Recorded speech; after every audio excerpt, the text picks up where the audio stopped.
구약의 말씀은 사무엘하 11장 1절로 9절, 14절로 15절입니다. 그 해가 돌아와 왕들이 출전할 때가 되매 다윗이 요압과 그에게 있는 그의 부하들과 온 이스라엘 군대를 보내니 그들이 암몬 자손을 멸하고 라빠를 에워쌌고 다윗은 예루살렘에 그대로 있더라.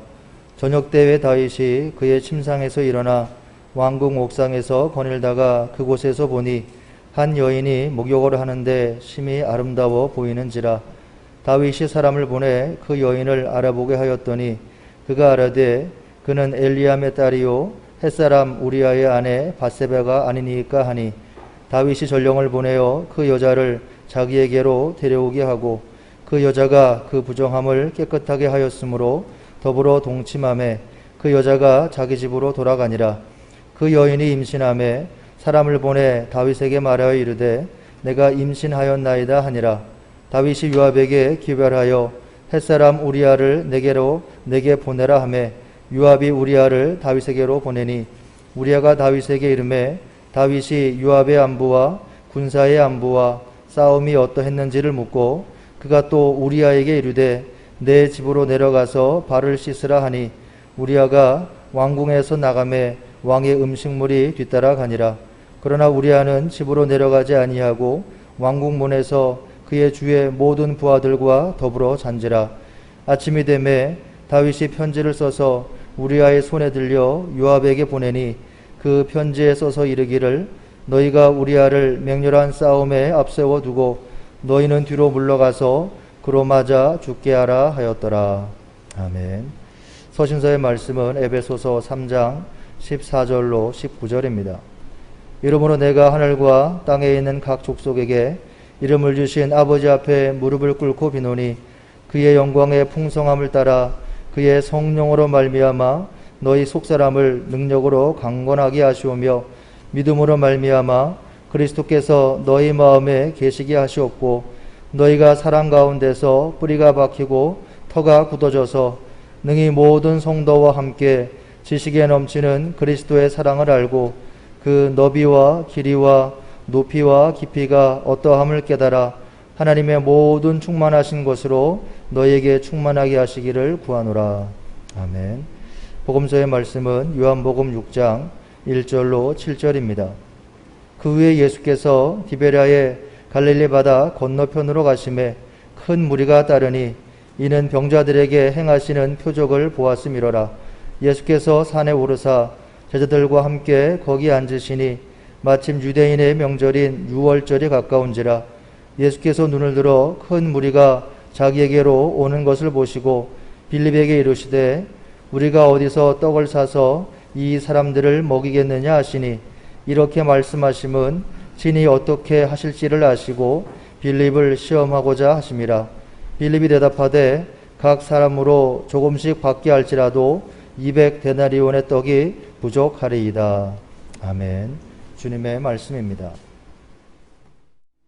요즘 지난주에는 중복이 지났죠. 다들 살아계셔서 감사합니다.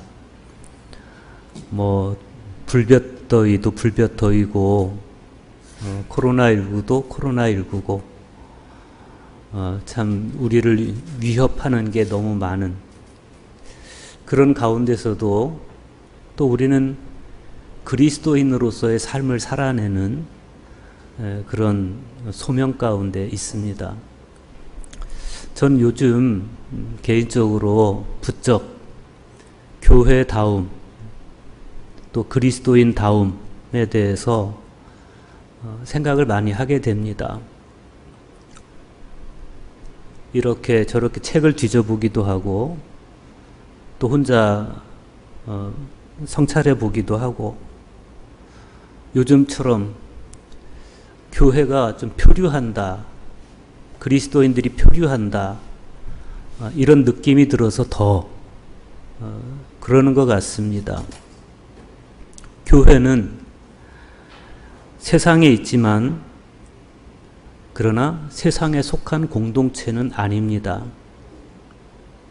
그렇듯이 그리스도인 역시 세상에 있지만 세상에 속한 존재는 아닙니다. 그러다 보니까 그리스도인에게 있어서 이 세상은 일상성과 초월성이 충돌하고 또 생활과 수행이 충돌하고 현실과 말씀이 충돌하는 그런 곳입니다. 이 긴장을 팽팽하게 유지하는 그 경계선 위에 마치 전쟁터에서의 군인처럼 서 있는 것이 오늘날 우리 그리스도인들의 실존이다. 우리는 세상으로부터 쏟아져 들어오는 뉴스의 홍수 속에서 살아가고 있습니다. 오늘 아침 뉴스에 보니까 마포대교를 지나던 버스 기사님이 강 건너에 무지개가 떠 있는 걸 보고 너무 예뻐서 대교 위에 차를 세워놓고 버스 승객들에게 저 무지개를 좀 찍으시라고. 그래서 이제 사람들이 창가에서 무지개를 찍는 그런 일이 있었다. 훈훈한 뉴스죠. 미담이기도 하고 그 버스 안에 있었던 승객들은 참 좋았겠다. 그렇게 바쁘고 전투적인 세상에 살면서 모처럼 숨다운 숨을 한번 쉴 수 있는 그런 순간이 아니었을까. 그런 생각을 해봤어요. 그런데 뭐 뉴스가 그렇게 미담이나 감동적인 소식이나 그런 것만 들려옵니까? 온갖 사건, 사고의 소식이 들려오고 정치, 경제, 사회, 문화 곳곳에서 분열과 갈등의 소식이 더 많이 들려오죠. 현대 세계가 당면하고 있는 이런 갈등과 분열은 그런 갈등과 분열을 일으키는 악한 존재가 따로 있어서가 아니고 인간이 하나님께서 우리를 창조하신 목적대로 살지 않기 때문에 일어나는 현상입니다. 현대 세계의 문제가 아무리 복잡하게 낱마처럼 그렇게 얽혀 있는 것처럼 보여도 사실은 그 모든 것은 하나의 동일한 영적 뿌리에서 파생이 되고 있습니다.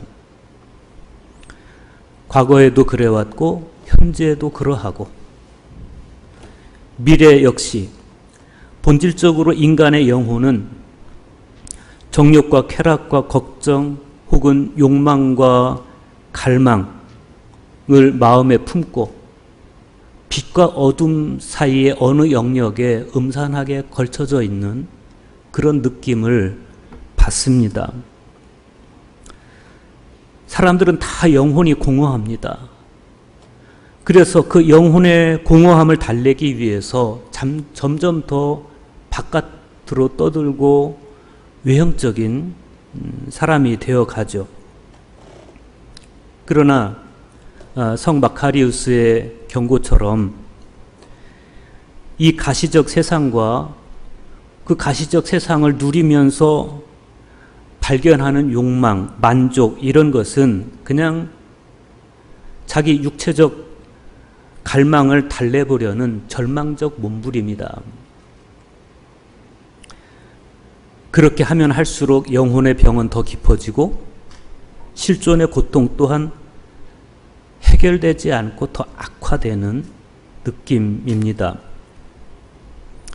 오늘 구약 성경에 등장하는 다윗을 보면서 우리는 그러한 아주 전형적인 사례를 보게 돼요. 사무엘하 11장 1절 보십시오.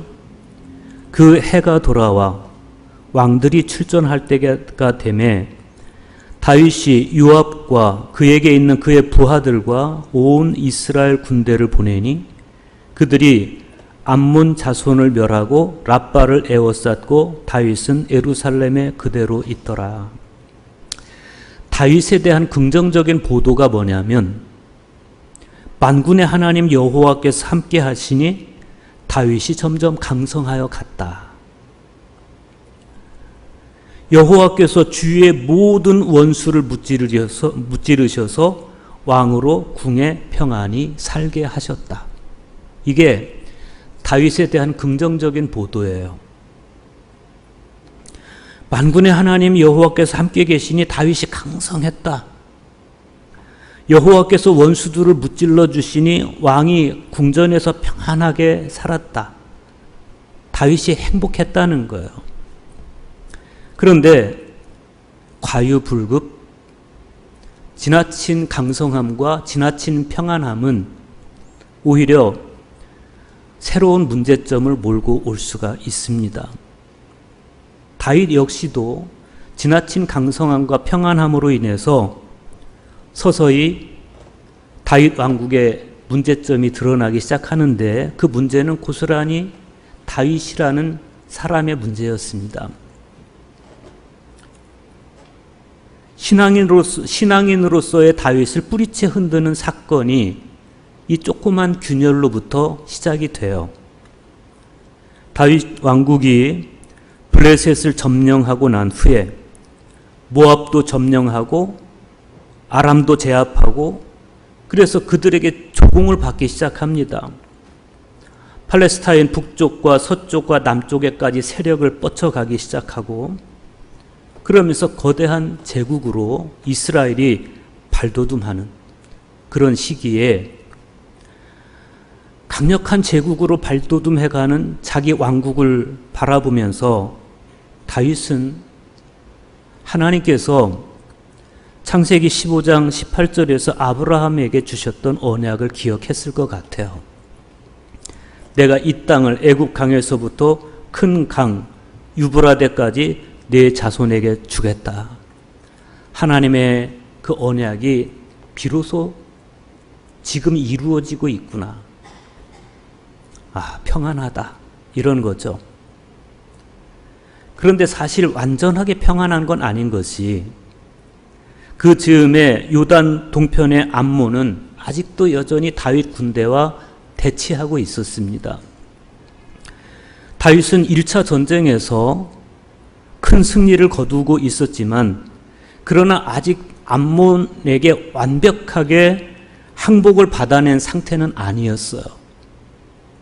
그래서 암몬의 수도인 라빠에 대한 대대적인 공격을 시작을 했는데 이때 다윗은 전쟁터에 나가지 않고 그냥 예루살렘의 다윗성에 머물고 있었습니다. 그런데 이어지는 말씀을 보니 뭔가 석연치가 않아요. 사무엘하 11장 2절을 보면 이렇습니다. 저녁 때 다윗이 그의 침상에서 일어나 왕궁 옥상에서 거닐다가 그곳에서 보니 한 여인이 목욕을 하는데 심히 아름다워 보이는지라. 성경은 이때 다윗이 저녁 때 침상에서 일어났다라고 말을 해요. 그러니까 낮잠을 자고 일어났다는 이야기죠. 물론 당시 팔레스타인의 문화가 그랬습니다. 한낮의 더위를 피하기 위해서 낮잠을 자는 건 그냥 오랜 풍습이었습니다. 그래서 낮잠을 자고 일어난 다윗을 탓할 건 아니에요. 그런데 중요한 건 뭐냐면 지금이 전시 상황이라는 겁니다. 그것도 이스라엘 총병력이 라빠성을 에워싸고 마지막 총공세를 벌이고 있는 그런 상황이에요. 라빠는 큰 성이란 뜻이고 당시 암몬의 수도였습니다. 오늘날 요르단의 수도인 암만이에요. 이 라빠는 두 개의 견고한 성으로 이루어져 있었고 그 이 두 성은 고원지대에 가파른 언덕 꼭대기에 세워져 있었습니다. 그러니까 난공불락의 요새예요. 이곳을 함락하는 건 보통 어려운 일이 아니에요. 어려운 싸움입니다. 이 상황을 감안하면 지금 다윗은 편안하게 낮잠을 자고 있을 것이 아니라 하나님 앞에 엎드려서 기도하고 있어야 되는 상황입니다. 그런데 지금 다윗은 영적 긴장이 풀려 있었고 태만과 게으름에 마음을 내어주고 있었습니다. 에바그리우스 폰티쿠스는 그리스도인이 어떻게 내적 전투 혹은 영적 전투에서 승리할 수 있는지를 성찰하고 가르침을 제시해줘요. 에바그리우스는 특히 인간 내면을 정복하는 8가지 악한 생각을 분석하고 그 악한 생각을 물리치는 지혜를 제시해 줍니다. 그런데 에바그리우스가 분석한 인간의 마음을 정복하는 8가지 악한 생각, 그 중에서 6번째 생각이 태만, 영적 태만이에요. 아케디아라고 합니다. 영적 태만. 에바그리우스에게 있어서 이 영적 태만은, 악한 생각은 항상 악령과 동의어로 사용이 됐어요. 그러니까 각각의 악한 생각에는 그 악한 생각에 상응하는 악령이 있다. 그것이 에바그리우스의 통찰이었습니다. 그런 에바그리우스가 태만, 영적 태만, 아케디아에 대해서 이렇게 진단해요. 정오의 악령이라고도 부르는 아케디아, 영적 태만의 악령은 모든 악령 가운데 가장 힘겨운 놈이다. 그는 제4시, 우리나라로 오전 10시에 그는 제4시 그리스도인을 공격하여 제8시까지 영혼을 포위한다. 먼저 그는 태양이 더디게 움직이거나 멈추어 버린 것처럼 마치 하루가 50시간인 것처럼 느끼게 한다. 또 그리스도인이 시선을 계속 창밖으로 향하도록, 독방에서 밖으로 뛰쳐나가도록, 제9시가 되었는지 알려고 태양을 주시하도록, 형제들 가운데 누가 오는지 살피도록 부추긴다.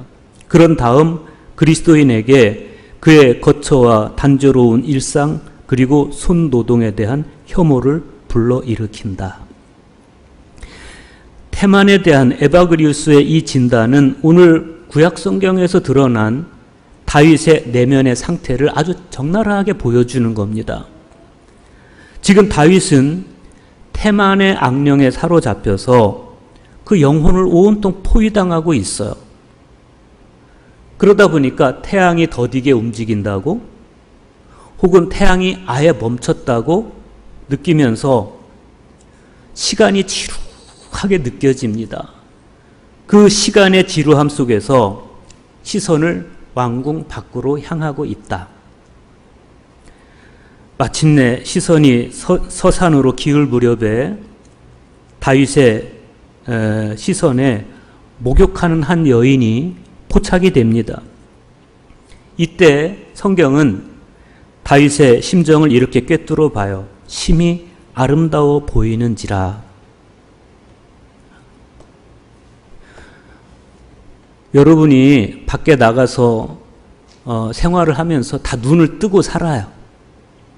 다 눈을 뜨고 살아요. 그런데 얼마나 많은 아름다운 이성들이 앞을 지나갑니까?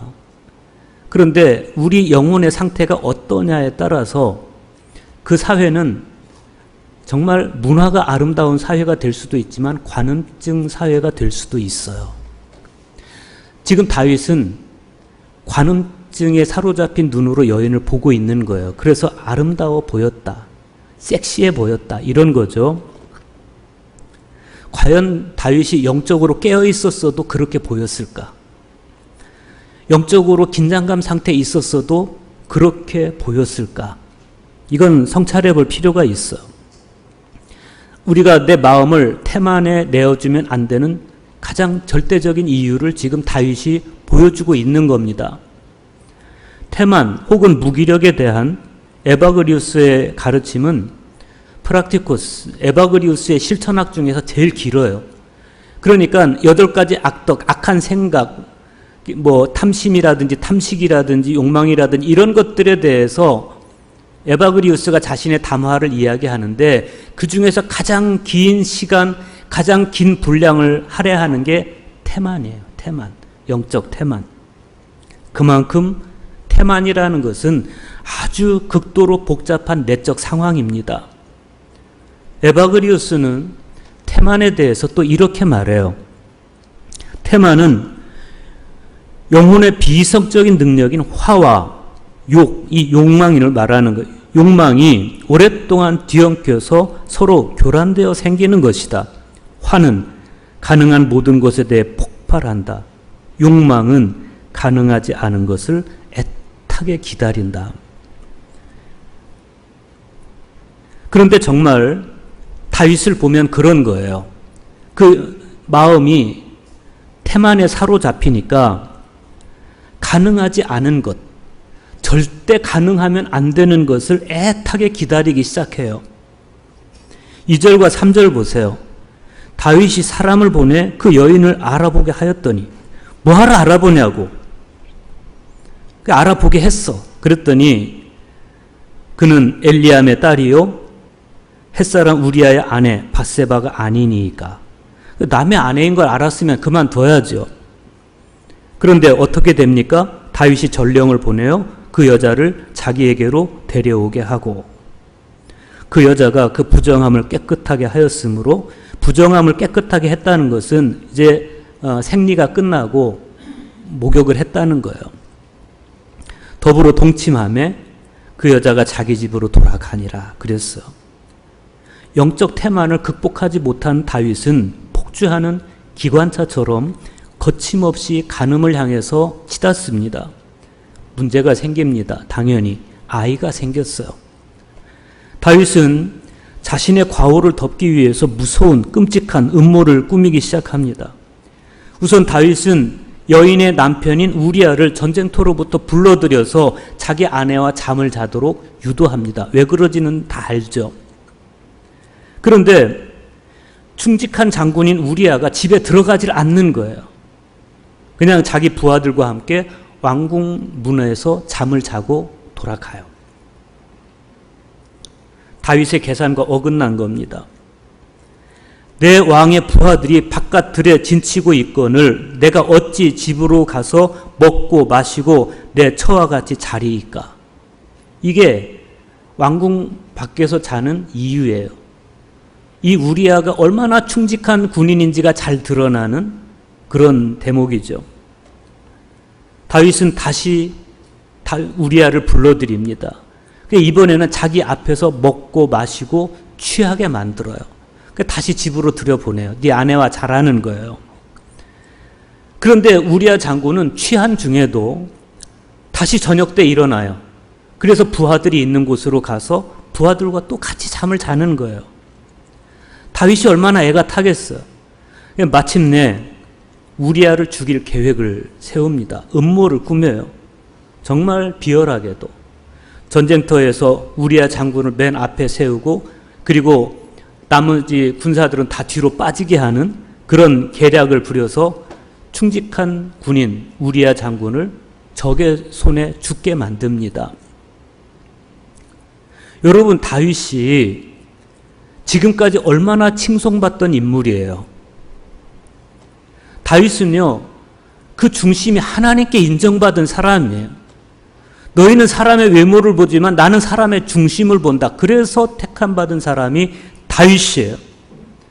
지난날 사울이 자기를 죽이려고 광분할 때 그때 보여줬던 다윗의 성품과 행동을 생각해 보세요. 그렇게 자신을 죽이려고 박해하던 사울을 마침내 죽일 수 있는 절호의 기회가 왔을 때 그때 다윗이 사울을 죽이지 않아요. 나는 내 손을 들어 내 주를 해하지 아니하리니 그는 여호와의 기름 부은 자이기 때문이라. 그러면서 그냥 사울 왕의 옷자락을 살짝 댄 것만으로도 너무 마음 아파했던 사람이 다윗이었습니다.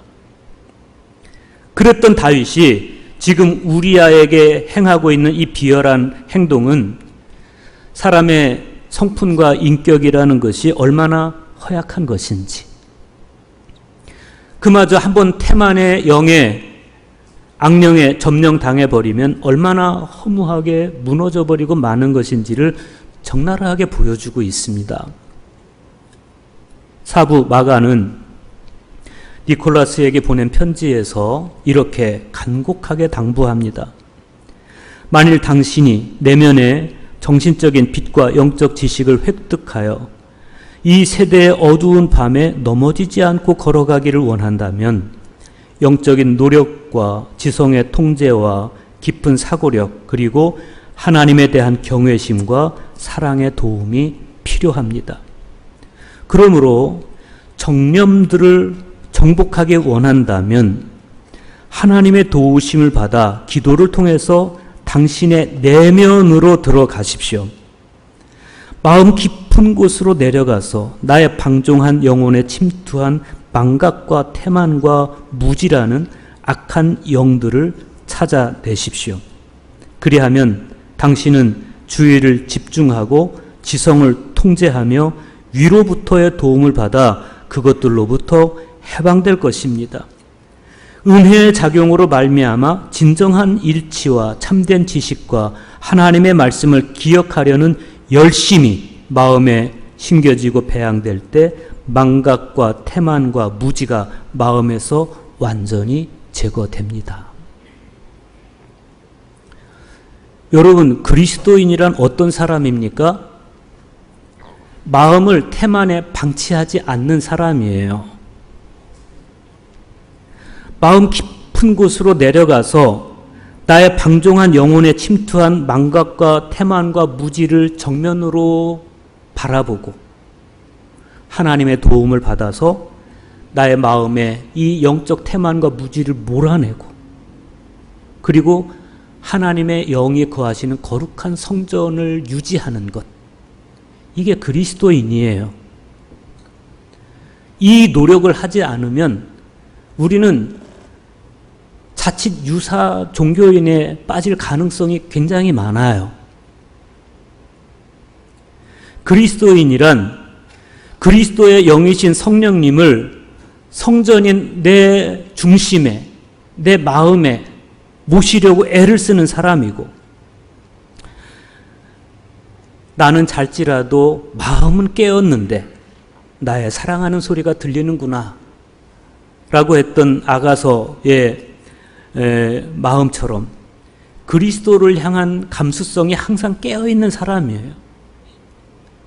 여러분, 지난주 서신서의 말씀에서 사도 바울은 그리스도인의 정체를 성전이라는 단어로 요약했어.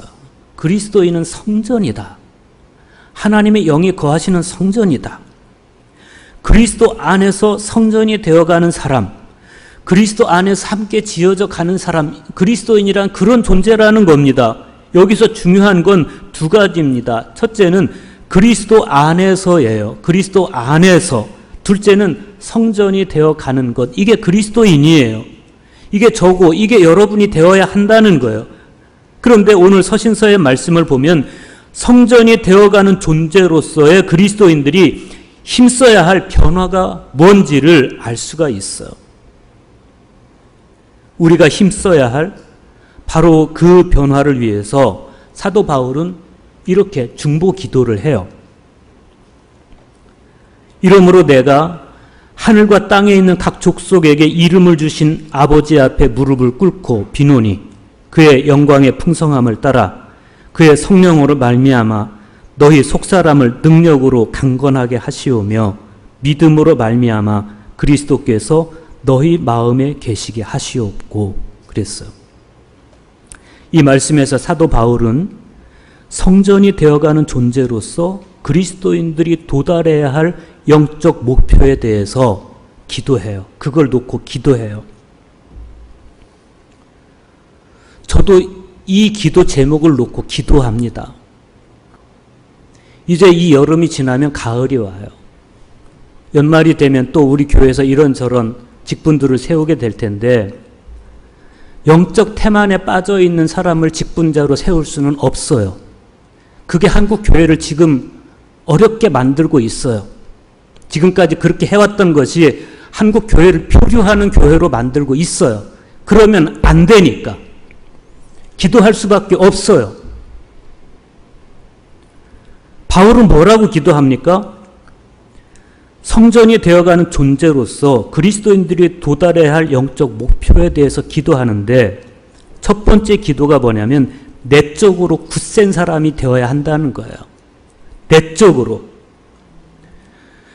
너희 속사람을 능력으로 강건하게 하시오매에서 속사람이라는 단어는 바울이 만들어낸 단어예요.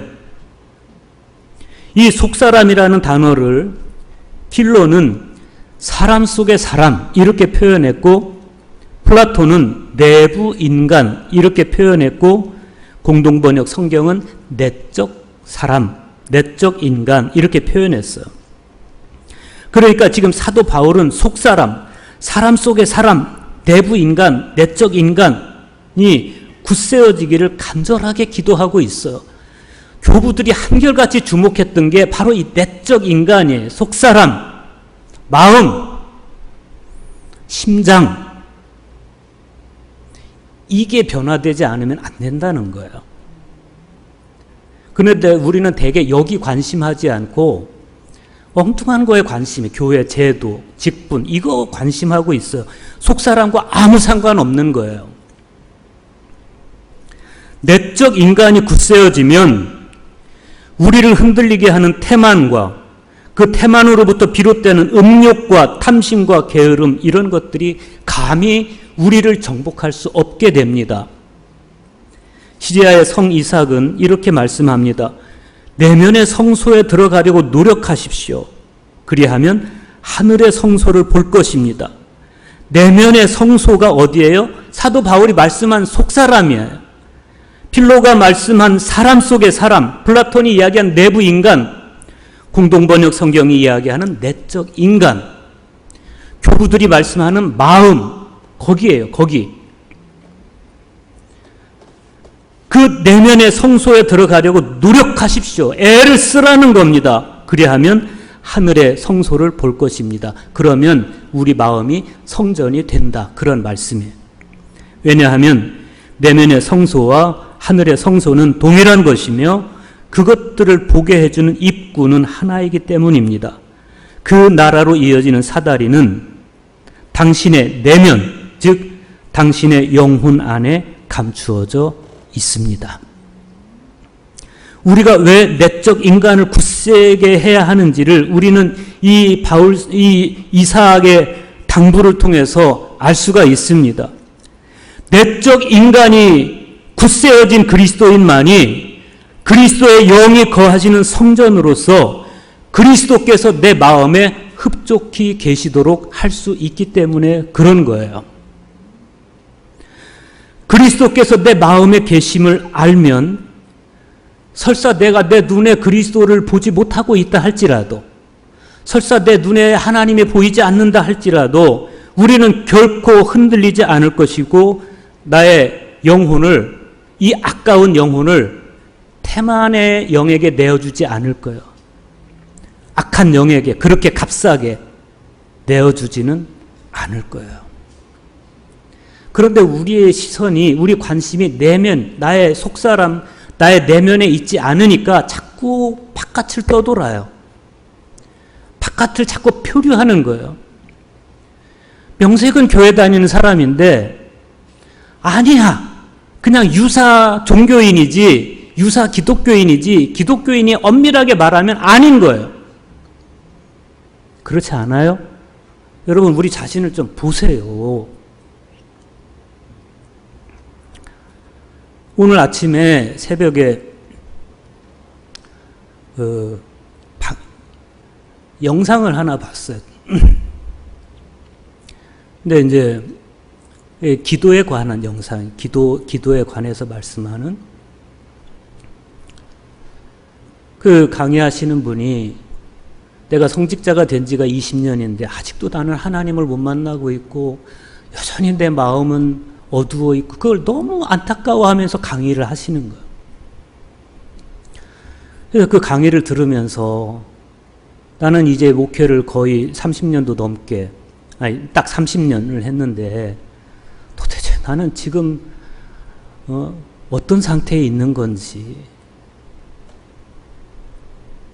이제 한 10여 년 지나면 은퇴해야 되는데 내 마음이 정말 악령이 들끓는 소굴이 되어 있는 건지 정말 내가 진정한 성전인지를 저는 아직 잘 모르겠는 거예요. 그런 상태에서 저도 여러분에게 지금 설교하고 있으니까 저도 하나님 보시기엔 한심한 사람이에요. 근데 이제 안 되겠다. 우리가 좀 그러면 안 되겠다는 거예요.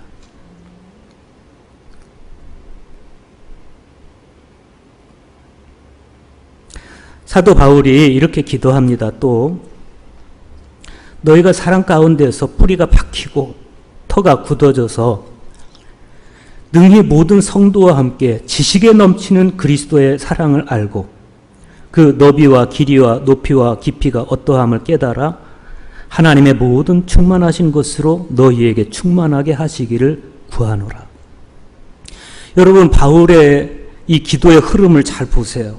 우리의 속사람, 즉 나의 내적 인간이 굳세지면 그리스도의 영이 우리 마음에 계시게 되고 내 존재가 그리스도의 영이 거하시는 성전이 되면 그리스도의 사랑의 너비와 길이와 높이와 깊이가 어떠함을 나의 지식이 깨닫게 되는데 그 깨달음으로 인해서 우리 사랑의 너비와 길이와 높이와 깊이가 하나님처럼 충만하게 해 주십시오 라고 바울은 기도하고 있는 거예요. 그러니까 그리스도인이란 어떤 사람인가 하면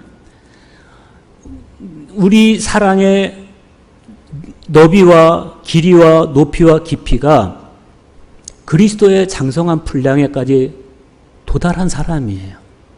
그러기 위해서 애를 쓰는 사람이에요. 제발 그렇게 해달라고 바울은 기도하고 있는 거예요. 여러분, 우리가 이 기도를 염두에 두고 오늘 복음서에 있는 예수님과 큰 무리 또 예수님과 제자들의 대화를 좀 눈여겨볼 필요가 있어요. 요한복음 6장 1절과 2절 보십시오.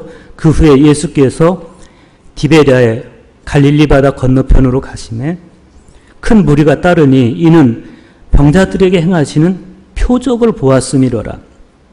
요한은 예수님께서 갈릴리 바다 건너편으로 가셨을 때 큰 무리가 예수님을 따라갔다고 당시 상황을 전해요. 그런데 그들이 그렇게 바다 건너까지 예수님을 따라간 목적은 예수님을 구하는, 예수님 자체가 목적이거나 예수님께 가르침을 받는 것이 목적이 아니었습니다. 그들의 목적은 표적에 있었습니다. 표적. 그들의 시선은 예수님도 보지 않았고 예수님의 가르침도 보지 않았고 오로지 표적에만 꽂혀 있었습니다. 표적. 여러분, 표적은 영어 성경에 보면 사인이라고 돼 있어요. 이 표적은 예수님을 보게 하는 수단이지 표적 그 자체가 중요한 게 아닌 거예요. 그런데 그것만 보고 있어요. 표적만 보고 있어요. 달을 가리키는데 손가락만 보고 있는 거하고 똑같아요. 그들의 내면이 얼마나 공허한지가 드러나는 아주 상징적인 장면이에요. 그러면 제자들은 어땠을까? 큰 무리가 당신에게 몰려오는 걸 보시면서 예수님께서 빌립에게 물어보세요. 야, 어디서 빵을 사서 저 사람들을 먹일 수 있겠느냐? 이렇게 물어보세요. 그러면 지금 예수님의 마음의 너비와 길이와 깊이, 높이를 생각해 볼 수 있어요. 예수님은 저들을 먹이고 싶은 거예요. 이게 예수님의 마음이에요. 그런데 어디서 빵을 사서 저 사람들을 먹일까? 이거 예수님이 몰라서 물어보는 게 아닌 거예요. 요한은 예수님이 그렇게 물어보시는 목적을, 이유를 이렇게 설명합니다. 이렇게 말씀하시면 친히 어떻게 하실지를 아시고 빌립을 시험하고자 하심이라. 이 말씀을 잘 이해하십시오. 앞에서 보았듯이 군중들은 예수님보다 표적에 더 눈과 마음이 가 있었어요. 제사보다 제밥에 마음이 가 있는 것하고 똑같아요. 본질보다 사족에 더 관심이 있는 거예요. 그러면 적어도 예수님의 12 제자 중에 한 사람인 빌립은 이 순간에 어디에 그 눈과 마음이 가 있어야 되는 거냐? 어디서 빵을 사서 이 사람들을 먹일까? 이렇게 물으실 때 빌립의 시선과 마음은 예수님을 향하고 있어야 되는 것이고 예수님의 마음을 헤아려야 되는 것이고 예수님이 원하는 것을 자신도 원해야 되는 거 아니겠어요? 그런데 빌립의 대답을 보면 저 속물스러운 군중들과 하나도 다를 바가 없어요. 각 사람으로 조금씩 받게 할지라도 200데나리온의 떡이 부족하리이다. 기가 막히게 계산해낸 거예요. 똑똑하죠? 예수님은 영으로 대답하고 가슴으로 대답하기를 바라셨는데 빌립은 육으로, 머리로, 수치로 계량해서 대답하고 있어요. 그리스도의 사랑의 길이와 너비와 길이와 높이와 깊이의 어떠함? 이건 지금 없어요. 그 마음에. 그냥 사람의 셈법으로 물리적으로 계량해서 그냥 대답하고 마는 거예요. 주님의 마음은 아랑곳하지 않고 우리가 그럴 수 있다는 거예요. 우리가 목회를 한다고 하면서 목사도 그럴 수 있고 장로님들도 권사님들도 그럴 수 있다는 거예요. 많은 교회들이 그러고 있다. 여러분, 빌립이 예수님의 사랑의 너비와 길이와 깊이, 높이 이런 걸 다 헤아려서 대답했더라면 얼마나 좋았을까? 오늘 우리는 다윗의 모습도 봤고 군중들의 모습도 봤고 빌립의 모습도 봤어요. 그런데 놀랍게도 그들의 모습을 보니까 딱 우리 모습이에요. 그냥 우리 모습이 정확하게 오버랩되고 있어요. 그런데 하나님께서 다윗을 통해서 군중들을 통해서 빌립을 통해서 우리 그 내면을 적나라한 내면을 들여다보게 하시는 것은 우리를 부끄럽게 하시려는 것도 아니고 우리를 꾸중하시려는 것도 아니에요. 때때로 태만과 무지에 처해지는 나의 내면의 갈등과 분열은 내가 하나님의 창조 목적대로 존재하지 않는 순간 일어나는 너무 당연한 현상. 우리는 그걸 깨달아야 됩니다. 그걸 깨달아서 나의 속사람, 즉 나의 내적 인간을 들여다봐야 돼요. 적나라하게, 정확하게, 냉정하게 들여다봐야 돼요. 그래서 내 마음이 다윗처럼 악령에 사로잡혀 있다거나 빌립처럼 주님과 다른 마음이 있다거나 그러면 내 속사람을 바꿔야 돼요. 주님의 뜻이 아닌 건 몰아내야 돼요. 왜? 하나님의 창조하신 목적이 그게 아니니까. 하나님이 나를 창조하신 목적은 애초에 그게 아니니까. 하나님의 창조 목적과 다른 마음, 예수님의 사랑의 너비와 길이와 깊이, 높이와 다른 마음, 이거는 악령이에요. 몰아내야 돼요. 몰아내야 돼요.